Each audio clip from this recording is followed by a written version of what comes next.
फिर इमाम रज़ा को जब मामून दरबार में बुलाया करता था तो मामून की तो हमेशा से ये ख्वाहिश थी कि इमाम रज़ा के दर्जे को किसी तरीके से गिराने की कोशिश की जाए, आपके मकाम मंज़िलत को गिराने की कोशिश की जाए। मामून ने महसूस किया कि जब जब इमाम रज़ा को बुलाया जाता है तो जो पर्दा हटाने वाले आपके उसके ग़ुलाम हैं,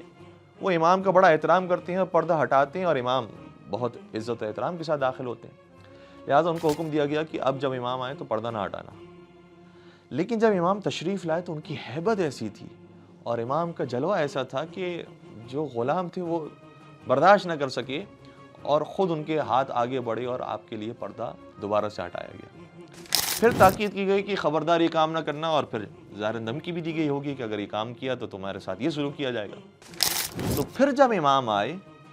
तो ग़ुलाम सब के सब दूर हो चुके थे और कोई हटाने वाला नहीं था पर्दा। जैसे एक आम इंसान दाखिल होता है दरबार के अंदर, वैसे इमाम मजबूर होने वाले थे कि दाखिल हों। लेकिन खुदा की कुदरत ऐसी हुई कि अपने वली खुदा को इस तरह से बचाया और उनके मकाम को इस तरह से रोशन किया कि एक तेज़ हवा का झोंका आया और हवा के झोंके ने खुद पर्दे को उठाया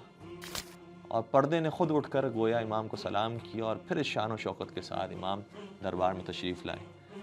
शायद ये काम अगर वो ना करते तो इमाम की इतनी अज़मत वाज़ेह ना होती, लेकिन अब इमाम का मकाम मर्तबा और ज़्यादा रोशन हुआ कि ये हस्ती तो वो है कि जिनके साथ कायनात भी इनके पीछे पीछे चलती है।